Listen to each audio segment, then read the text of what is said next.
Watch this. No way!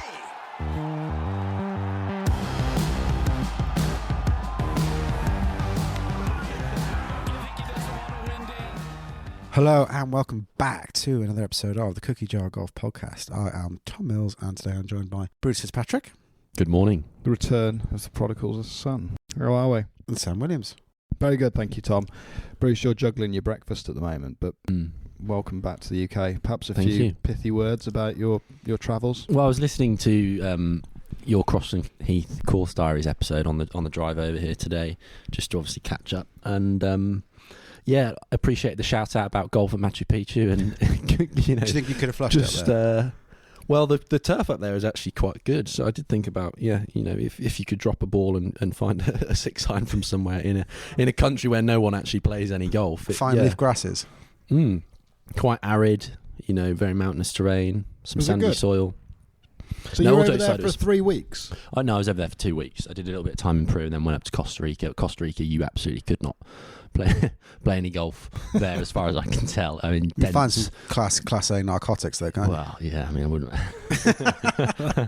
want to speak to that too much because they're probably still, I don't know, find a way of pinging my passport or something if I wanted to go back there. But yes, it's there's like very, very tropical, dense rainforest, ridiculously humid. I didn't realise, but met up with a couple of friends out there who sort of moved out there for an extended stay, and they were saying that your clothes just go mouldy because the air is just so humid. Really? Yeah, like you just can't keep clothes in sort of decent order. There's all sorts of wildlife. I would have thought a man like you would have come prepared and vacuum sealed everything. I was only there for just over a week or whatever, so it was fine. But interestingly, there is actually a golf course in Costa Rica. There's a few, but there's a Arnold Palmer one that's had like an $11 million restoration, which was near the airport on the flight home. And having made it just over 2 weeks without touching a golf club, I did this thing. Oh, I wonder if we could just kind of go up there and see if we could wangle our way on with a higher set. But obviously, that went down. You wouldn't play with a higher set anyway.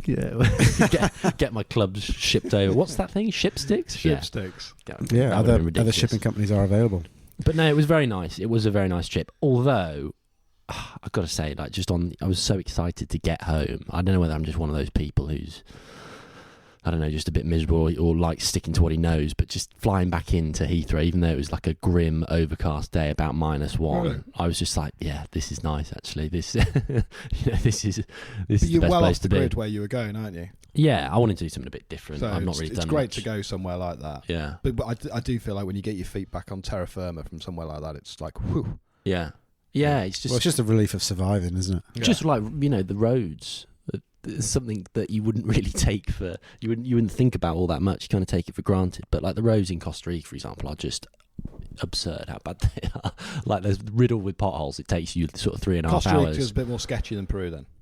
I mean, I don't know. There's some very nice parts to it, definitely, and it's seen as being a more affluent, affluent, more democratic,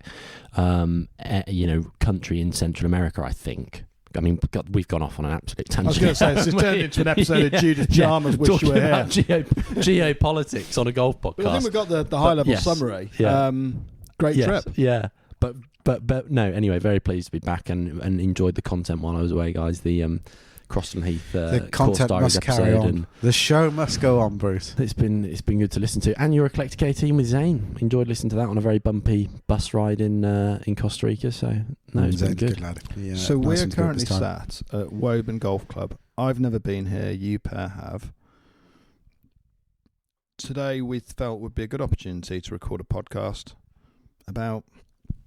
I don't know whether this is about Shell's wonderful world of golf, is it? Or if it's about exhibition golf more broadly. Tell them about your idea. It's a great idea. So I'm just going not to set you up for a fall, but this is one of the best ideas you've had recently. We talked about the Netflix Cup, which was just about as bad a television product related to golf as is humanly imaginable. Do you think it was worse than the match? Oh yeah, I actually think the match is probably not a dreadful exhibition tournament. We digress. Netflix Cup was appalling. And it just got me thinking, why is exhibition golf just regularly coming up with different ideas, whether it's the match or whatever these different things are, the Netflix Cup, etc. People say, "Live, is that an exhibition?" I don't know. Why is it that we produce these things, put it out there, and it flops, and people like us just kind of get really salty about it? And I guess the only company that's ever really done it successfully for an enduring length of time would be Shell. And I thought, well, why don't we all go away, watch an episode of Wonderful World of Golf, and report back? So I sent out each of you an episode to watch. We've all gone away, watched it, taken some notes. Now, whether we're going to talk about what the product looks like in terms of the coverage, the edit, etc., whether we're going to talk about what the course looks like, the players themselves, there's a load of different things. But, I thought it was quite cool. We ended up, Bruce, what did you end up watching? Yours was a change, and I think it was a good change. Yeah, I picked Greg Norman against Nick Faldo on the old course at Sunningdale, and I want to say this was played in 1994. Wow, okay. Tom? I ended up with Gene Littler against Byron Nelson, and it was in 1962. See, that one's I think the most viewed, isn't it? That's the one, that... Whereas I didn't know the Norman Faldo one at Sunningdale was on YouTube, for example. So I was surprised. I had Harry Bradshaw against Billy Casper at Portmarnock. Yeah. Which I thought would be nice to see somewhere. I think there's a bit about seeing a course you're either familiar with or want to know a lot about, right? Yeah, exactly. And I think we've covered it there, haven't we? In that, you've obviously got very fond memories of Portmarnock, Sam, and Pine Valley on the other hand. I've got fond memories of Pine Valley. Yeah. Well, but that's one of the reasons You've got yearnings. Who hasn't got yearnings at Pine Valley? But that's one of the reasons why that is obviously one of the most, if not the most popular episode on Shell's Wonderful World of Golf, because it's quite a decent look at for the layman's among us, what is Shell's Wonderful World of Golf? So, Shell seemed to essentially produce the oil company. The oil company. I wouldn't say they sponsor it. They seem to essentially produce the whole thing end to end. For much of its time from... I need to find out when the first episode was. I'd say it's late 50s, something like that. No, it's the first episode begins in the 60s. Because I'm 61. Mine's Billy 1963. It's 61. It's Billy Casper versus Mario Gonzalez. Okay. In Rio. And that goes right up to, I want to say something like 99, John Daly. Well, no. 2003. So there's a little bit of a nuance here to the history. There's a lot of matches played in the 60s. So between that first match that you mentioned there, Mills, 1961, and the 1970s, there's a good number of matches. The last match in that period is Christy O'Connor against Bob Golby at Ballybunion in 1970, I think, if I'm not mistaken. Yep. And then there's actually like a 20-year hiatus. And it's restarted in the 90s, I think. In 94? With Jack Nicklaus production companies. He sort of of rekindles it with Gary Player, still under the title of Shell's Wonderful World of Golf. And it was played at? The very first match in the 1994, I'm not entirely sure. Sunningdale. You watched. Was it? Okay, yeah. So it was the great. Was that Norman. The first one? Yeah. Right. Okay. That was the Phoenix. So that's the one you've watched there, is it coming back? Well, I think the ones that are a bit more vintage, for want of a better term, always have that production feel of Shell going to an obscure part in Canada, America, wherever it is, all over the show. Yeah. Then they'll be interspersed with almost sort of travel-related content about the local thing. I mean, the one I watched of Bradshaw and Casper in Dublin is obviously... It paints an extremely stereotypical view of the Irish person. Yeah. Buck-toothed people with flat caps standing outside pubs. Everybody's ginger. People doing jigs and all sorts of stuff, yeah. It's a very stereotypical, American production. But then they shoehorn in these brilliant ads into it, which is, they'll go to, some car construction thing and they'll sort of, they'll be, heavily activating the Shell brand about why they're instrumental in the community. But notwithstanding, you watch an 18-hole match edited down to episodes of about 1 hour in length. Yeah. And I think that's a really key distinction. So I think high-level summaries, they're about 1 hour in length. They're between two very, very good players, which I think is a key point. They're the Faldo Norman one that I watched, that was when Norman was number 1 in the world, Faldo was number 2 in the world. So there's a huge amount of pulling power there. And they're, showing off some of the historic courses they're played, typically at very, very...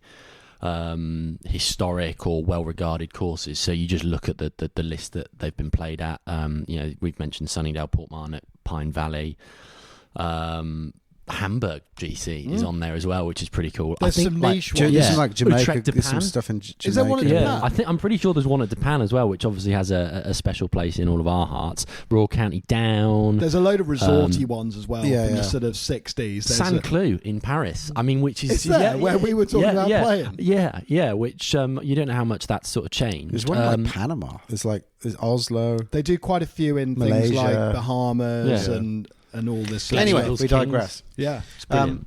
We digress because essentially what we were trying to ascertain was there ever a good match play exhibition? Maybe not match play. And that's interesting. I'd like to talk about that. Were yours match play? No, they're all stroke play They're as all far as stroke I'm Did aware. play. like 1v1 Yeah. straight play, Yeah, but weren't it's they? a match. And the prize Yeah. money, I looked at the prize money in 63, for example. It's not crazy money they're actually paying for. They're not laying down, with inflation, and I get all that stuff's changed, but I think if I adjusted for 63, the prize pot would be something like $30,000 or $40,000 for the winner. In today's Still a lot So, more currency. than so what was it? It was 30 or I think 40. it was $3,000 US for the winner, $2,000 for second place. Did you which I compare think that to what like a Yeah, if tournament you would be? adjust it, no, I didn't, but I just adjusted it for today's. That But seems like a lack of. What do you reckon Fowler and Norman were playing for? I would say 94. I would say 100,000 US. Yeah, for the winner, and then Is that right? 50k for runner-up. Right. Okay. See, Yeah. if they did that now, they'd be like, everyone got this absolute disgrace. He gets paid for coming last. There should be a cut. We're not having An it. appearance fee, isn't it? But I think that context that we've set out there is quite helpful because as we mentioned at the top of the pod, like I think the inspiration for this podcast was largely just seeing some of the dross stuff that has come out in recent times in the Netflix Cup and the various iterations of the match, and so seeing how it's been done in the past quite successfully with Shell. I think the fact that it's like a pretty digestible 1 hour. It's at really historic golf courses that people are interested about and want to see, and it's between two really good players where it's kind of an element of pure golf. You're off to a really good start there, aren't you? Yeah, my biggest takeaway with this is why, when we've looked to do exhibition golf in a more modern era now, why does it? It's strange. I wouldn't really take any interest in watching, I don't know, the US Open final round on a highlights package. I want to watch that live. However, with this, these are timeless. The fact that they're edited and they're not live broadcasts, and therefore you have the ability to create a 1 hour episode, for me feels like that's a massive advantage. So if you look at the Netflix Cup, I dare say that could be turned into a 30 or 1 hour, still probably be garbage, but it would be better for having been edited down rather than a live broadcast. I mean, you're the videographer, cinematographer, dare I say filmmaker of the Cookie Jar. Points at Tom. Yeah, points at Tom. What penny for your thoughts, Thomas? I think I've been giving this some thought. I think it's arguable that exhibition golf does exist and is very, very popular right now. I think it's more popular than it's ever been. It's just done by Rick Shields and Mark Crossfield. Great take. I thought this. And it's just not done by professionals. I mean, these YouTubers now, they go on and they produce See If I Can Break 75 or whatever they're trying to do, and they get millions of views. It's really popular. So I think the format does exist. I just think whenever it gets to the sort of professional game, for some reason they feel like they need to reinvent the wheel, or and sprint to the ball, or we've got to have like the thing about Rick stuff, Shields, right? The thing that makes him so popular is he's just an ordinary bloke. He's a good golfer, he's a professional golfer, whatever. But he's like, I'm going to go out there and try my best to break a score, and I'll talk you through it, and you can see you can rise with me, you can fall with me. You don't get that on the PGA Tour. You don't get any interaction with the player. You don't get any watching them do anything. So I think exhibition golf does exist right now. Going back to answer your question is about the videography. The one I watched was Pine Valley. Was Gene Littler and Byron Nelson, Gene the Machine, and he was He's amazing. An exceptionally good player as well as Nelson. Actually, he's got he an won incredible a record US Open, Littler. and it was interesting because there's probably. You've both watched the one I've watched. I have actually watched this. Yeah. So it's like Not all of it, but I've there's watched like a good 50 chunk, people yeah. watching, just sort of meandering around. I don't know if they're members or family members or what, but it's like hardly anyone there. Sitting by the sides of greens, almost like 10 Yeah. feet from the pin on the floor. Yeah, there aren't was they? one. I think someone was It's playing a brilliant. shot into. They were both playing shots into like the third or fourth. I think it was the fourth. And there's people at the back of the green, and every time the ball's hit, they just like they're actually sat on the apron and they Yeah. just cover their heads. It's like it's absolutely mental. But like, what was really interesting, I thought, was like cinematography. There is a rumor around the one I watched, the Pine Valley one, whether it was refilmed or whatever. Why was that? Why was it refilmed? I don't know. There's a rumor going around on like if you golf club atlas and within golf circles that some of the holes were reshot or Because Pine Valley weren't happy with how it looked, or I don't know. I honestly They don't didn't know get the it. ins and outs of it. What is definitely from cinematography, like 100% fact, is that nearly every time the ball lands, it's been filmed separately. Yeah. There's It's the like one where Nelson hit a blocks it ball. on 16. They hit a ball and then like basically the cameraman will cut to a cameraman who's pointing at the trees, and then someone will lob a ball into the trees and it'll go in at like 2 miles an hour and tinkle down the leaves, and he goes, oh, he's gone into the woods, and then he's be like 40 yards in the woods or something, and it's Yeah. like, that's not where I saw the ball land. It's actually crazy. Somewhat once it's mentioned to you, you can't unsee it. You know, it's like, that's a good point. Why was the cameraman a foot and a half away from the top of the tree where that landed and just watched it scuttle into the undergrowth? Yeah. So there was some refilming there. I But think do they we went think out to reshoot it to help paint context. Perhaps. so? It's like they it's broadly accurate how the professionals played the holes. It's them hitting the shots. I think someone. There is some rumours There there is is some not. rumours that there's another chap. It's like, have you seen Fraser? Or have you something seen the like that. video of Michael Jordan's mum, that advert from Nike? It's like Michael Jordan and his mum, and they're like talking, and then they cut to like Michael Jordan's mum doing a slam dunk, and it's supposed to be the same person, but it's like a dude, and it's like, how did anyone let this go? But no, it's not that bad. But there is rumours apparently that some of the shots were done by not the golfers. My but observation of it. What year was it again, Tom? Do you know? 62, I think, off the top of my head. So that's 62. before the Port Marnock one. It's 63. interesting because the production of it's really good. There's actually an early. One of the great touches on that one is the Joe McDonnell artwork that comes I know what in you're going to between say. the I know holes. you're going to say So that. they put the holes, and you look at it and go, bloody hell, the 7th at Pine Valley looks a bit ordinary, doesn't it? Strip of fairway and a green. And then they build it up. layer in the hazards and all that sort of Yeah. stuff. I think, clearly that's a very exceptional, it's like an edge case, isn't it, with Pine Valley, but it is a great peek behind the curtains on that golf course. Yeah, but do you know what I've noticed about Pine Valley? I'm sorry, Bruce. Do you know what I noticed about Pine Valley? It's obviously, it really hammered home to me the change in how we view golf and sustainability and all that stuff. Because, sorry, Pine Valley, the fairways looked a bit tired and they looked a bit crappy. And it's like, and they were hammering putts, they were like wailing on putts. Yeah, the stimp, they look Yeah. like 7 on the stimp. But weirdly, and But it's 62. Yeah. Things have changed massively in the last. No, I agree. It does not look like, they don't look like scalding hot putting surfaces. No. Port Marnock, same for me. If I'm being brutally honest, they do not look like Open Championship sort of spec greens that you play when you go and play Port But Marnock. I think that's a problem with our expectation. though. 100%. I think that's Like, that's how golf evident was. that the pace of greens has moved away from us in the last 6 And years. the condition of fairways and everything else. Like, 100%. you wouldn't allow it. Like, there's no way now Pine Valley would allow that to go out, like in the way that it looks on TV. I think it looks very rustic and but like visually dramatic as well, though. And obviously, again, I kind of got that in the back of my mind now that you guys have given me some context on like how some of it was reshot, possibly. But there's a few shots. I think Littler hits his approach shot into the first, and it looks like it just takes a massive bounce over the back of the green. Now, I don't know whether that's actually what happened, but it looks like a really firm surface. But when they putt on them, they look about 6 or 7 on the stimp meter. Yeah. So there's this weird like In the words of juxtaposition of the Darren firmness Gary, of the green. soft as pudding. Yeah, yeah. And, it's funny how Pine Valley there is like, it's not Pine Valley the greatest golf course in the world. I don't know how I know what common you're gonna say. world rankings were at that point. But it's like Pine Valley, the hardest Yeah. golf course in the world. Yeah. That's how it's It's just that's very how it's interesting, presented. isn't it? Yeah. And yet no one's there talking too romantically about Crump and how they finished off the routing and all the great stories that we talk Yeah, about but no, now. it's only us that cares about that. That's why. No, but I think now a lot of people who have taken interest in Pine Valley would say, I do think, if they had the Walker Cup or an amateur or whatever there, that would be like a sort of a big headline that I think the media would run with. It wouldn't just be out and out difficulty. What was the old course like in condition by comparison, Bruce? I mean, the old course really well. It's played in 94. The old course at Sunningdale. So there's not the only old course 30. The old course at Sunningdale.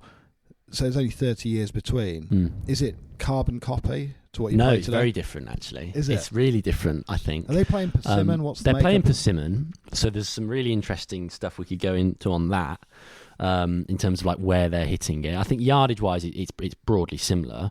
What's amazing is just how dense the trees are that you can see. Like, there's some nice aerial shots, and you can see like when the camera goes down the first hole, you can see just how like the trees beyond the green are really, really dense, whereas now you can actually kind of see through onto the second tee a little bit easier. When was all that work done at Sunningdale, do you know? I don't know, but obviously the sort of, it ties in quite nicely with the Alistair Beggs pod, which we recorded a few weeks ago. You can see how things have moved on, and like, the importance of air and light, and making sure that grass health is kind of prioritised. It seems to be more, well, it definitely is more important now than it was 30 years ago, when I think there was probably more of a drive to try and make holes like their own individual corridors. That's what you see a little bit more of on the old course at Sunningdale. The other thing is that a lot of the bunkers are actually quite sort of like saucer shaped, whereas again, they're now, you go and play there now, but there's an amazing shot at the back of the third hole.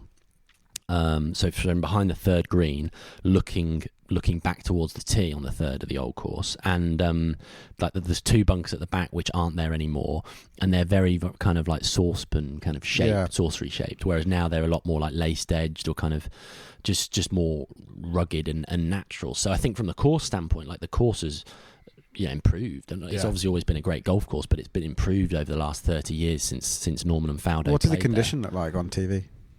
It looked in good condition. They play it in the height of summer, I think. So I don't know if they played it just before or after the Open. Obviously, that makes sense as to playing an exhibition match like that.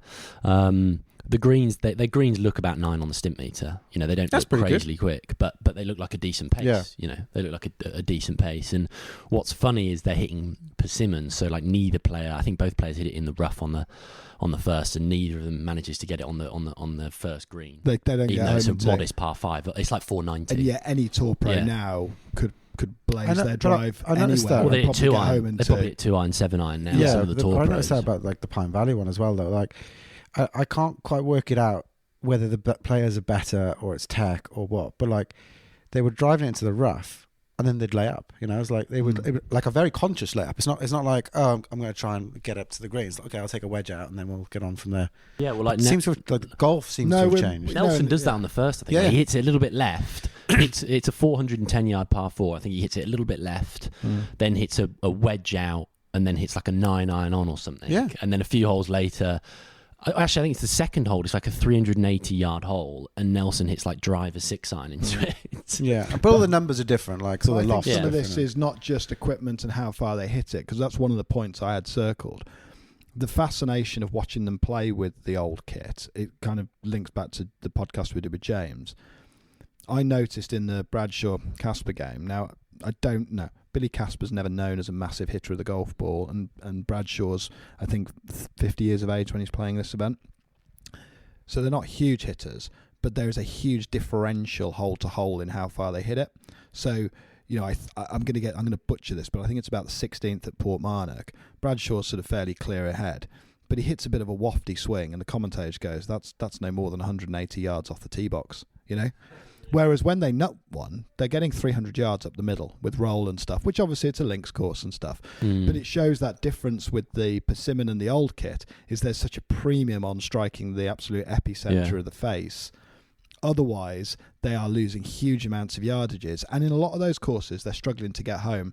Whereas what we see today is fairly comparable sort of distances, regardless of how they hit it, but they might be slightly out of position or coming out of thicker rough. So, from my point of view, I felt like that was a really engaging thing to watch, because there felt like there was so much more jeopardy with their tee shots, because if they didn't catch them, or you watch the, again, We've all watched the Pine Valley one, but again, in the Portmarnock one, you see that they catch one a bit out, and it sort of goes, waist high, 210 up the left, and it all looks very, very ordinary quite quickly. And it's and you can think like, oh god, they're all a bit crap, but the reality is we've just been spoilt rotten with the tech that we've got now, and it's like, if we hit one out the toe, spoiler alert, we're in Woburn because we're having a fitting down here. I got fit yesterday, you boys have been fit today, and like when you now hit driver out the toe, and it's like somewhat beneficial. It's like catch it hard on the face. You try like I think it's a really nice miss to hit it out the toe. I like that. I like hitting that shot with a driver, but then you would have been absolutely it's interesting, crucified. There's obviously some really great short par fours at Sunningdale, and the third isn't that long a hole. Norman's obviously known as a prodigious hitter. Faldo slightly less so. Neither of them get anywhere near it. Nowhere near it, really. The ninth is like 270. The ninth is 275. Faldo's got the honour, comes out of it a little bit, and actually, bit of a tangent. It's quite funny how he speaks to himself. Like he's not having a good day, Faldo, when he plays, and there's just so much of he's like, "Oh my goodness, Nick, what are you doing over there?" Like he's so polite. There's no, not to, I don't know, not to take shots at anyone on the tour right now, but there's no like expletives or anything like that. Like Nick Faldo is the absolute like stereotypical like English gentleman. He's like, "Oh Nick, that wasn't very good." Anyway, so he's come out of it, hit it a little bit necky on the ninth hole, and this ball's like gone in the bunker, which is 40 yards short of the green. Like he hit this drive probably about 220, something like that. And this is the second best player in the world. Yeah.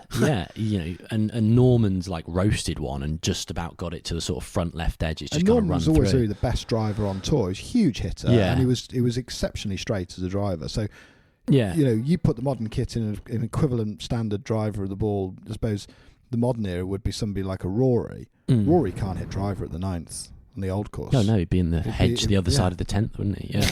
So he'd be in the clubhouse. Yeah. It's which shows you how far it has moved on in 30 years. What's quite interesting though is when you see them hit iron shots as well, because it's not just the driver. I think a lot of it is down to the ball. You see Norman and Faldo hit the odd 6 iron from like 160 yards, 155 yards out the fairway. But then there's a hole where Norman's in the rough and hits like an 8 iron from that distance. So clearly, like obviously the rough, reduces the amount of spin you put on it. The older ball spun a lot more, as we all know. So looking at those nuances as well, it's quite interesting. Tell me about the Portmarnock one. I don't. Yeah, I'll try and just close out a bit on course stuff that we've touched on. The presentation of the links at Portmarnock versus what I enjoyed playing last year. Bunkering really different. I think I might butcher this, but all the bunkering. There's no revetted bunkering. A lot of it, the position of them, and the course has not changed massively. I think a good friend of mine, Darrow, has been on the podcast before. I think only the 6th fairway has changed its location. So there's very little rerouting to the golf course versus what you watch from 1963. A lot of the holes sort of look very familiar in terms of the playing lines and stuff. But the presentation of it looks like just much. When I say this looks like more of a natural landscape and more of a natural links course, that'll sound like I'm saying Portmarnock does not look like that, which is not what I'm saying. And maybe it's the hue of the sort of desaturated colours you get from a 60s broadcast. From the Kodak film. Yeah. But it all just looks like a sort of a wash of sort of faded greens. The bunkers, like you say, they don't look anywhere near as menacing or defined or sharp. They're sort of, if you saw them today, they would look quite, I suppose, amateur in some respects, really. I'd love to do a pod on the history of the Revette. Yeah, I mean, I think like where that started, who did it, where it's come they're from. so costly to upkeep. But I want to touch on putting. So a little bit about Billy Casper. So Billy Casper, I don't know if you know this. I obviously knew he was a great player before this, but a bit of light research. He is 7th in all-time career wins on the PGA Tour, so he's won 51 tournaments. To put that in context, he won those over a 20-year period, which is probably similar-ish to Rory. Maybe Rory's had a bit less. Rory's had 24 over that period. Now I know it's more competitive, but I think there's a legacy with Billy Casper that says, do you know what? He's actually a significantly underrated player. People talked about Nicholas Palmer player, that sort of modern triumvirate of great players. Casper was right there, really. How many majors did he win? 3 Masters and won 2 US Opens. Now, he was known as having an exceptional short game because he wasn't a particularly long hitter, particularly putting. So they talk about his putting a lot throughout the round. I wouldn't say he has a great showing with the flat stick. But when you look at his stroke, this is only relevant for people who are members at Blackwell or know Muddy. But you know how Muddy putts. So he putts with this enormous wrist cock. And I don't know whether that's a big thing back then. They all did it. Because I think the greens were just different then. Because They were too slow. because of the surface, you needed a lot of release through the wrists. Top spin. Yeah. So you look at it, and by modern standards, when they're saying this is one of the greatest putters in the world, you'd be like, get out of town. No way. This It's guy, like a swing more than a stroke. correct. I thought that was absolutely fascinating. It's almost like chipping with what's the loft on a putter, like 4 degrees? No, it's about that. Is it Yeah. 4? So it's like chipping with 4 degrees of loft. That's how they're kind Yeah. of treating it. They're like bump and running it with a putter, if that makes sense. Yeah, it's exceptional. But the command of pace with it is amazing. Oh, yeah, but I think though, this goes back to the slower greens. I think because the greens were slower, I think like they need to get that roll, and I think you can just be a bit more like gung ho, with speed, as opposed to like now, you can't really. The pace control is so difficult now because it's like putting on a snooker table. It's like. But I think There are people now who literally can practice their putting on snooker tables because there's greens out in the States that are 13, 14 on the stimp. But in terms of the match, just talking a bit more about Portmarnock, obviously Bradshaw's an interesting character. my limited knowledge of Bradshaw going into this was obviously his performance at Rawson George's in the Open Championship, which was in 1949. Now that is what he's most famous for because when he's playing this match, he's 50, right? So he's an old guy. I say old, any 50-year-olds are going to take offence to that, and I probably will do in 13 years' time. In the second round of the Open Championship, he's on the 5th hole at George's. Ball comes to rest. You've probably seen the picture. There's a sort of shattered beer bottle. So imagine the base of a beer bottle, but it's shattered from about sort of a couple of inches up. His ball has somehow come to rest in that. Now, he would have got relief from that. I think the rules at the time were a little bit ambiguous, but he just went hastily sort of said, look, I'm just going to play it as it lies, smashes through this glass bottle, it moves it 20 yards forward. What? Yeah, did you not know this? Oh, it's an incredible story. So he shot We put goggles on. he shot 4 under in the morning round because that was when it was played.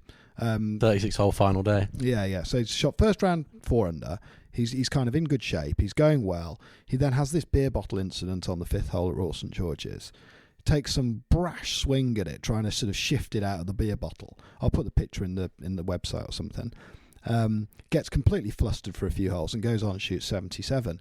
Now, what's remarkable is he ends up turning a score after the 4th round, tied with Bobby Locke for a playoff with 283, which at the point in time is equaling the scoring record for the Open Championship. So it's pretty nuts to think that he carded a 77 or a 7 over or something like that and still went on. I mean, he was an unbelievable player. So he played 3 Ryder Cups. He was a member from somewhere in Ireland called Delgany. Now, I can't take full credit for this one. And I've got a feeling who can. But A good doctor. but there's a very good doctor who's got an extremely good command of pace putting, who's a member at Portmarnock and has an extremely high level of knowledge of such matters.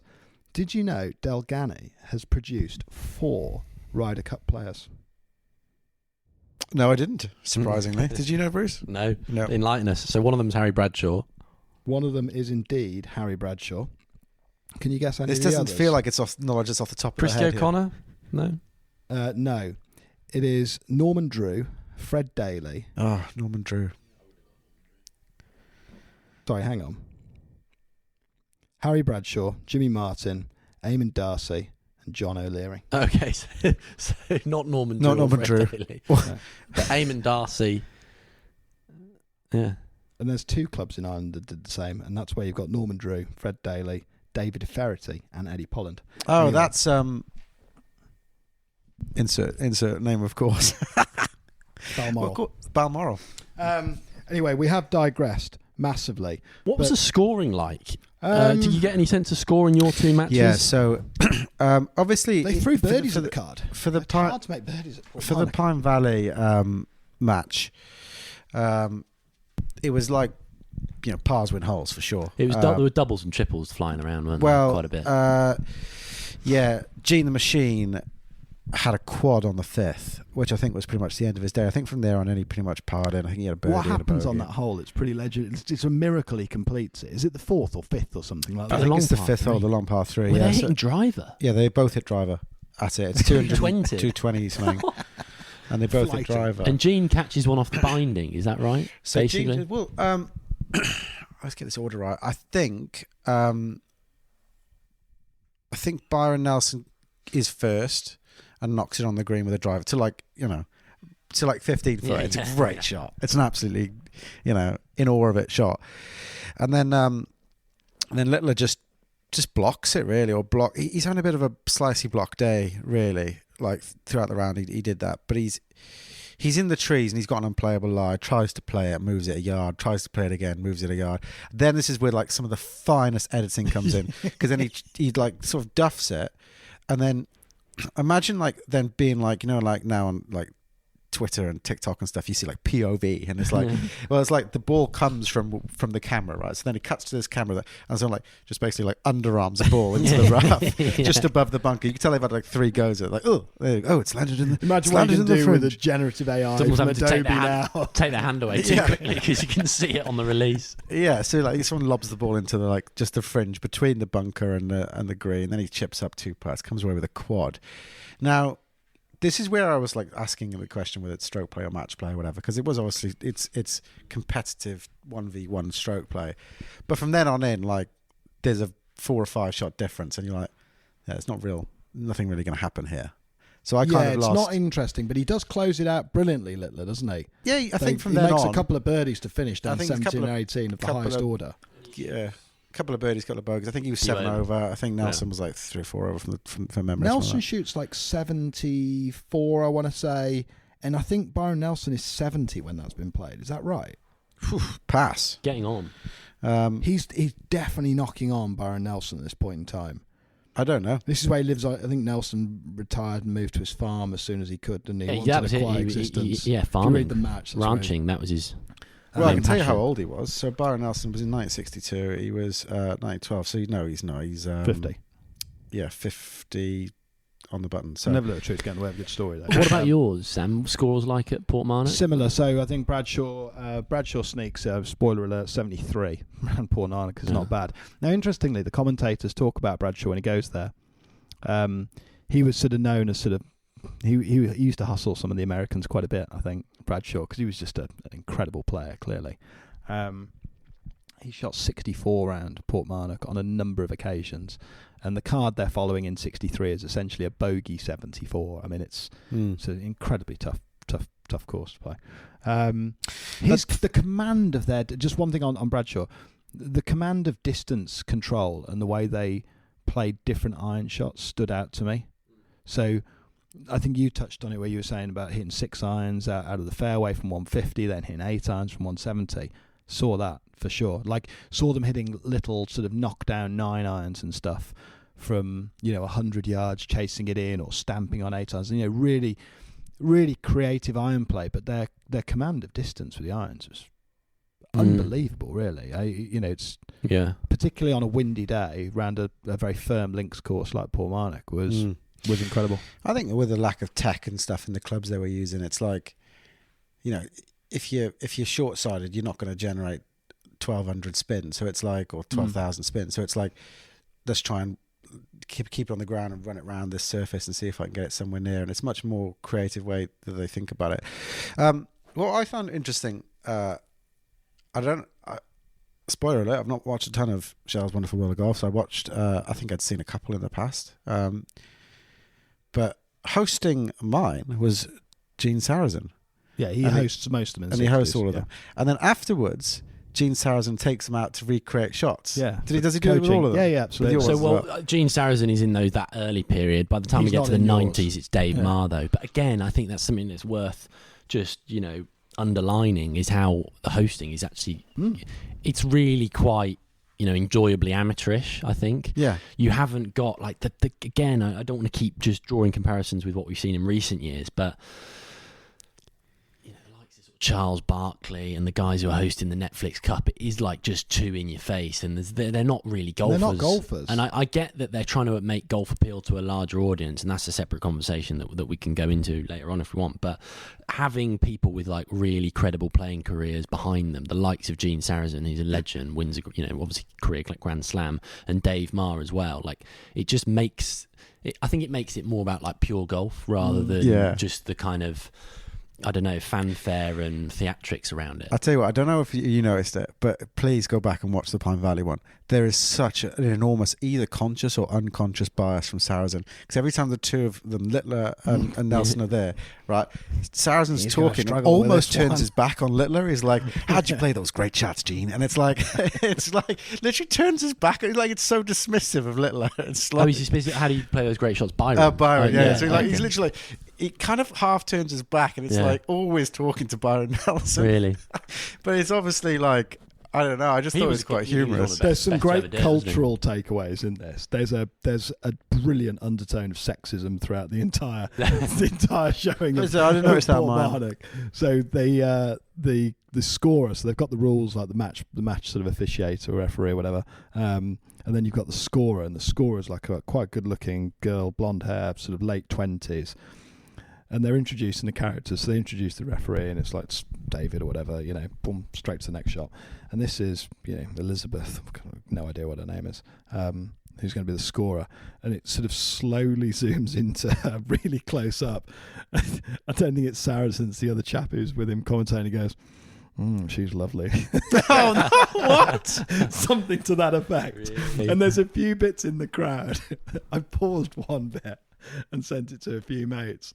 One of the marshals, there's a couple of sort of girls, obviously from Dublin, just sat by the side of a green. I think it's on about 12 or something, par 3. And they're sort of chatting away, and someone's about to putt, and you just see this marshal in the background gets his little umbrella and just pokes her in the bum. No way. And just goes, shh. Quiet, please. So but I think there's just a lot of, you look at it, today's woke culture, you look back at the sort of, whether it's the stereotypical view of the Irish, whether it's the sort of undercurrent of sexism or whatever, whether it's, just like, do you know what I mean? It's just of its time, though, isn't it? Whenever they portray the community image, you've got the sort of woman with a sort of an apron on holding cupcakes and a man with a briefcase sort of walking in from work. But it's definitely like a time capsule, isn't it? Like, but I think it's great for that. And I think... I suppose, we have drifted off topic, but they do become quite nice sort of broad 1 hour episodes that I've got to are golfy, but kind of a bit travelly. Like, jokes aside, there's clearly a strong link with the tourism board, for example, in Dublin as part of that. So it goes back into that. And I know the world's moved on, and, me and my wife wouldn't sit around and watch an hour episode, and I would get off on the golf, and I'd be going, should we go to Dublin for our holidays this year? That's kind of what it's about. And I think there's a travel aspect to it. And I think Tom nailed it. It's a great point. Shell's Wonderful World of Golf hasn't gone anywhere. It's been replaced by the YouTube 1 hour course vlog, and it's now played by YouTubers, whether it's Grant Horvath or Peter Finch or Rick Shields. Push back on that. No, but I think people are still watching that. I think that is the product. They are watching 1 hour course challenges. I'm not saying the product is the same, but I think people are still watching those edited 1 hour condensed rounds where you can create narrative and excitement, but it doesn't have to be a 3.5 4 hour broadcast. And also, so we're still watching the Pine Valley one because we want to see Pine Valley, and we want to see good players or players play around Pine Valley.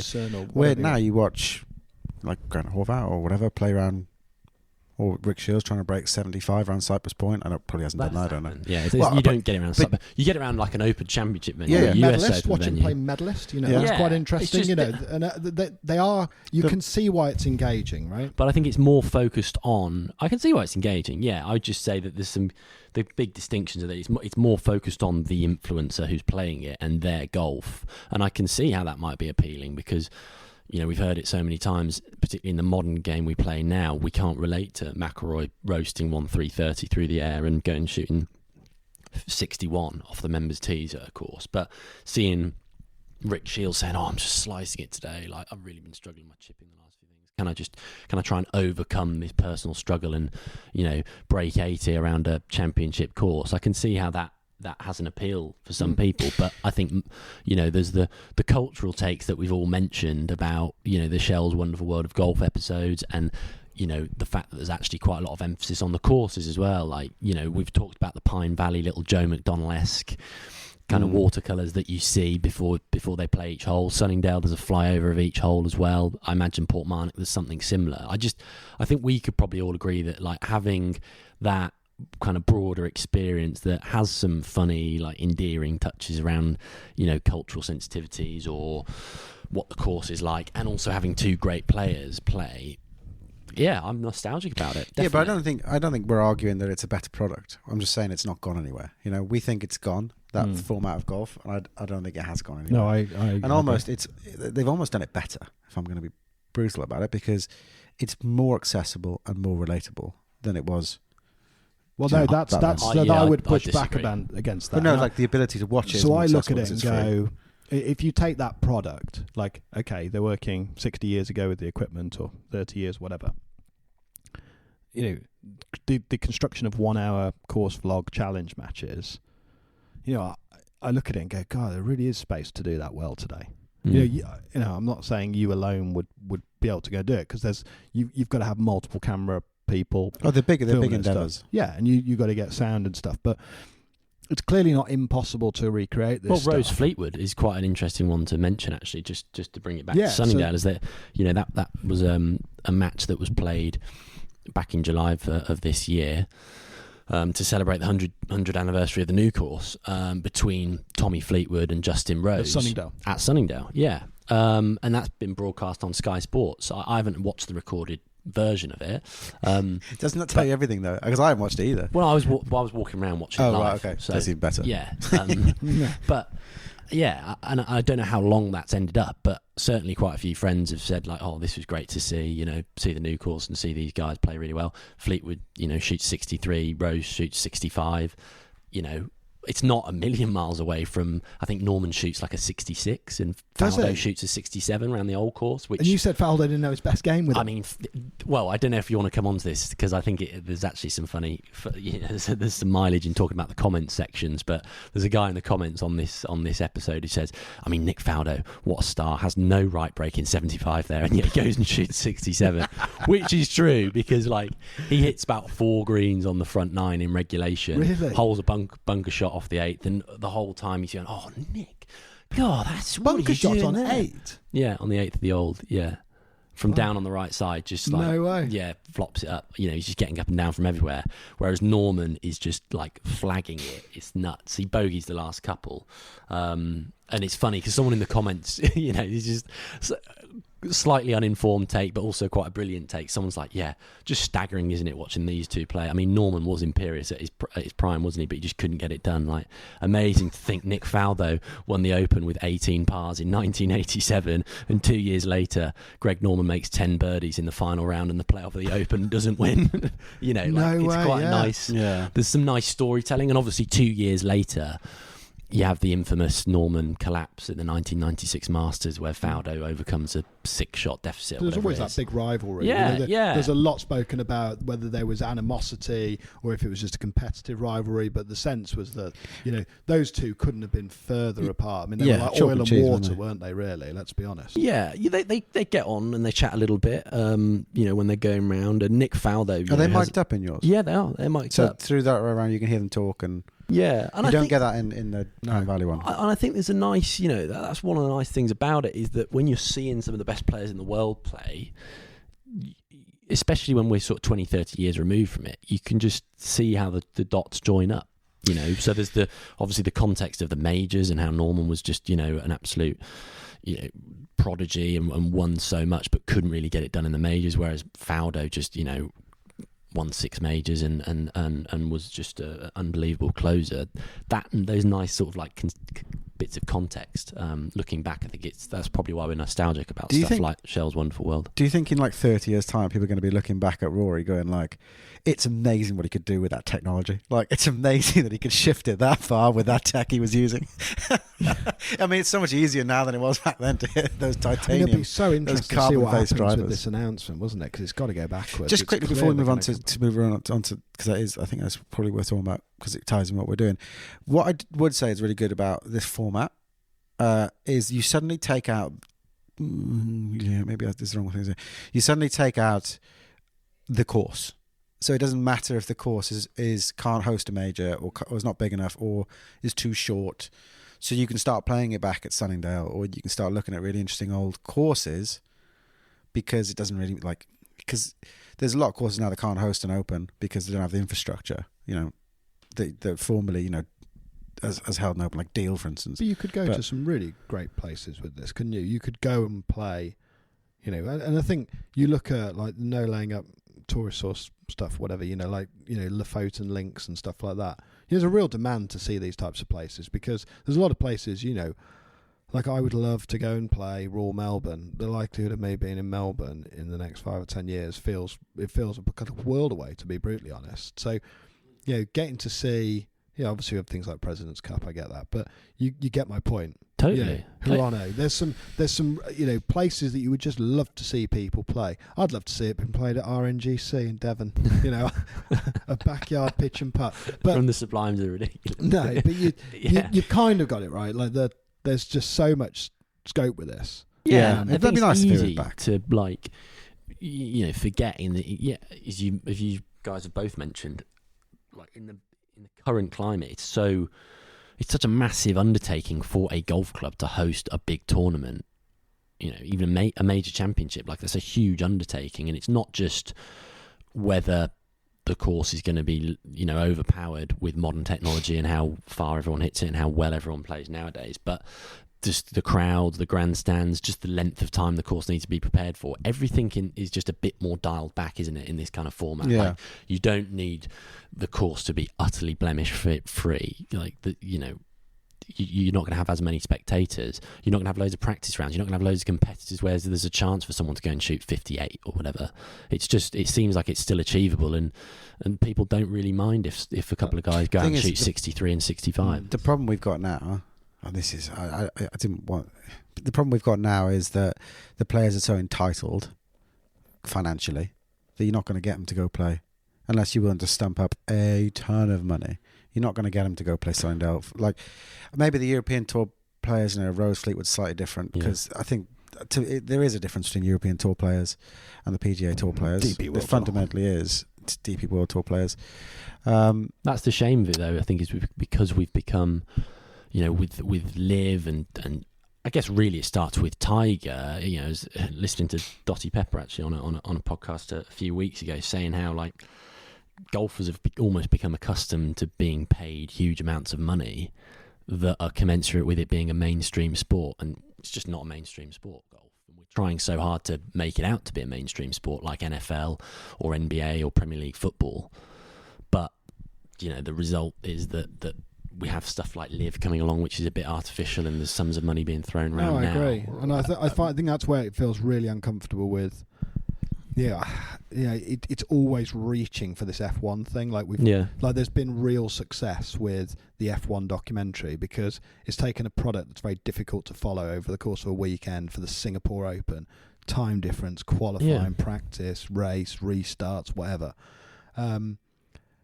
into like a documentary form where you create suspense and drama and you kind of feel the highs and lows. So we've gone, right, what other sports are unrelatable? Okay, golf. Okay, great. Well, let's now apply that. And you're like, no. The Netflix. You watch the Netflix Cup and it's like somebody's gone, someone's drawn on a whiteboard, golf, F1, we need to make golf more F1. It's like, well, hang on, who made you in charge of this for point one? And point two, then, have you even thought about how this looks when we try and execute it? So they do it, and it looks appalling, and it's dreadful. And whereas you look at the shell stuff, or you look at the stuff that goes from like the Faldo Norman match or whatever, it's just golf's just very comfortable in its own skin. Yeah, I think that we're very traditional. Exactly I think we're just very traditional people. I think fundamentally, and I've come to this conclusion over the last couple of years, and I might be on my own here, but I think golf is a wonderful sport. I think it's great to play. I think it's great to learn about. I think it's great to delve into the history, the agronomy, the architecture. It's fabulous. I just don't think it's particularly good to watch. I find watching golf the most boring part of golf, without doubt. Okay, but how do you find watching Shell's Wonderful World of Golf? Or to go back to versus a the PGA Tour exhibition matches of Grant Horvat and Rick Shields, how do you find those spectacles against your typical PGA Tour event? Okay, so I found watching the Pine Valley Shell's Wonderful World of Golf more interesting because I've never really seen much of Pine Valley, so it was nice to see it and be like, oh, okay, that's quite cool, isn't it? I've heard so much about this place and I can see it now, so that opened up a level of interest to me. Last night I stayed at a friend's house who is a member of Ashridge, and we were talking about Ashridge, and he said, oh, Rick Shields has done a break 75, and he put it on the TV and we watched it. That was quite interesting because I had a connection with Ashridge and I've played Ashridge, and I was like, oh, that's quite interesting. Let's see how he plays around there. So that's when I can derive a connection or an interest, I find it's fine. But watching people play in Las Vegas or playing people the Saturday of the Honda, it's like just not. They're all out. And there's not enough. There's just not enough on the line for it to be interesting. Right. Like they're earning loads of money. They don't really care if they earn that money because next week they're going to earn more money. Which is why the majors are even more important, because suddenly there's just something really tangible and real that it's played for. And the Ryder Cup, because they're playing for something. They want to have a chance to do it for another 2 years. There's narrative to all of those, isn't there? Because there's narrative to Augusta National, you see it every year. There's narrative to the Open Championship because there's some familiarity for us. There's the team aspect to the Ryder Cup. Just wrapping this up. You guys have watched a few Shell's Wonderful Worlds of Golfs? Yeah. I've only watched... There's a cracking one with Nudes and DiVincenzo where he just if you're going to point someone... At Winnipeg. Yeah, he just absolutely flags it for the front nine. Highly oversaturated. If you're going to point people to watch a particular episode, I'll start because I've only watched one. You go watch the Pine Valley one. It's really good. Yeah, I think that's like definitely the gateway drug, isn't it? Yeah. I think that's... I think that's a cracker. I've really enjoyed the Nudes and DiVincenzo one. I've not watched as many as I should do. I've probably watched... I'd say I've sort of watched 10 or 15 minutes of about half a dozen or so. Yeah, they're all on YouTube now. I would say go to... I really enjoyed the... Just very quickly on that. I really enjoyed the Peter Alice one with... I really hope I get this right, Tony Lima, who very sadly dies in a car crash a couple of weeks later. Yeah. And... not just to see that match, and I'm going to get this wrong. I've got a feeling it's like a CB McDonald course in the Bahamas or something crazy like that. 1966, isn't it? I think something like that, or 67. And obviously you see the full depths of Alice's putting skills on display. He was known as an outrageously good ball striker, but he couldn't shake it in the hole, and it's on full display there. Yeah, but there's like so many strands. They're really good things to watch. Yeah, there's so many strands. There's good courses. There's like good people to watch. It's like you could, whatever niche you have, like even if you like tech, you can skip forward to night 4 and see how tech changed, and it goes on to 2003. Daily couples, brilliant. The last one's in 2003. Yeah, so Mickelson's in a couple, Ernie Els in a few. I'd urge anyone who's interested to go to the Shell's Wonderful World of Golf Wikipedia page, and all the matches are listed on there, and all the courses as well. And granted, they're not all on YouTube. It's a bit hit and miss, but just find somewhere that you might have a connection with, whether it's somewhere you want to go and play, somewhere that you've played and well, some of your favourite players, and just pick a few out, because there's so much to go out there. And I think, as you were saying earlier, Mills, like particularly if you've got an interest or a particular connection with a course, watching Gene Littler duff the golf ball just gives you a little bit of hope in life, just in general. Won the US Am in 61 and the US Open in 62, and goes and makes a 7 on the par 3 at Pine Valley. That just gives you a little bit of hope in life, doesn't it? Exactly. Relatable. We talked maybe earlier in the year, there was a hope or a demand or an idea, wherever you put it, of maybe doing this and calling it Michelle's Wonderful World of Golf with Griff and Scott Drummond and co at Cleve Hill for a retro event. Cards on the table, Tom. Who's Michelle? Well, it was just like, she can't call it Shell. I actually genuinely, I often sometimes think about writing to whoever the head of marketing is at Shell and just saying, look, bear with me a second, but we'll deal with all of it. Just give us It's easy for Sam to say. You are right. There is an amateurism amateurism to the production that makes this very nice. That's why I couldn't do it. And it's the same with YouTube, and it's the same with probably our stuff, and a lot of that. Some slightly heavy nasal breathing. Our stuff's not amateur production. There is a high level of amateurism in this, Tom. And, just some lip chopping on the podcast. That's it. Nasal breathing. I'm done. Cards on the table. would there be appetite in creating something similar next year? amateurs? To create For- it, or If the right people were there, whether they were two great amateur players, whether they were two Yeah. professionals, you have no interest. no. I'll Really? winkle away on that one. You have no interest in helping, I don't capture think. some- The thing is, we've gone I've got through the head this. of marketing on the phone here from Someone is sorry. ringing you. It's the head of marketing from Shell. Yeah, hi mate. I'll be down in 10 minutes. Just grab a coffee. All right. Yeah. They're ready to do business. Okay. No, I don't think you even the amateurism of what you're seeing. I don't think you understand the complexity of it. You would need. There's not just one bloke holding a camera. That's not I've how this- got a good that's not how underarm this throw. works. Though. Like I can give it a No, good jokes. underarm. I want no to talk problem. about it because I think it's a good conversation to understand like what goes into this. Like you are the filmmaker, so Well, give if us you some- want something that looks moderately like what you see on TV, right? You're going to need a cameraman on each person because you can't run between shots. If one's on the left side of the fairway, you can't just then say, "Oh, hang on, wait there, I'm going to run across and film the other guy on the other side of the fairway." You need a cameraman roughly where the ball's going to land, at least one, probably two, because you're going to need a wide and a tight, whatever you're going to try and achieve. You need to mic I'll them go up. tight. I'll do the tight. You can do the tight, yes. You can go on the 85mm. It is not a small endeavour, however amateur it may seem. And do you know what? That's where these YouTube guys do a really good job. You look at Rick Shields is an obvious example. You look at Rick Shields, he might have started off as one guy with a camera, but in that now. Tubes and Ange, they did something. I was watching something with Radar the other day. They were playing Fox Hills, and you'll notice about Tubes and Ange, they're hardly in it anymore. It's Jimmy Bullard, Yeah. because Tubes and Ange are holding cameras. You can see them in the background. There's at least two other guys in the background with cameras. So there's like three guys with cameras at any given point. They're complex endeavours, and they do it well for what it is. But you can the do it edit with- room is complicated, right? The edit room is probably It'll be a long because process. you've got yeah. a lot of footage too. But and it could be you've got to have sound linked up as well.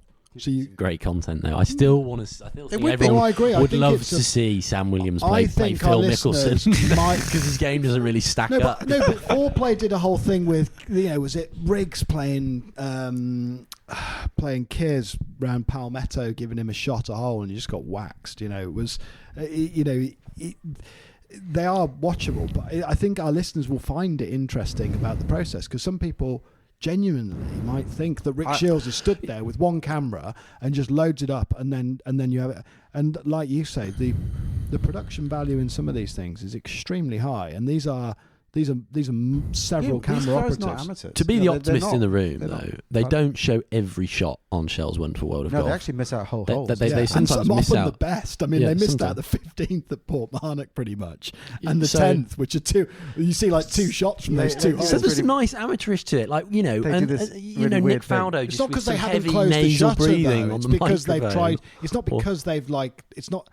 But they're not doing that because they've forgotten to record it or like it's out of focus. I think it's because it's stuff that's like, yeah, they were just two regulation parts. Let's get to the But they'd also do like they'd get like a action. Joe McDonald sketch of the green, and they'd like have a little white dot. And this is like 60s. This is way prior to this. They probably would have had like a photograph of that bit of artwork or whatever, and they were like moving a white dot, like basically like stop motioning what they were doing. a physical dot. Yeah, and it's like You think?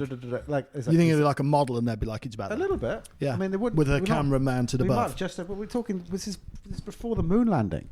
Yeah. The moon landing, the rockets on the moon landing had less computing power than an average calculator has now. So it's like they didn't have CGI to put this stuff in. This is like, they would have moved dots on a screen and been like, that's how it all on film.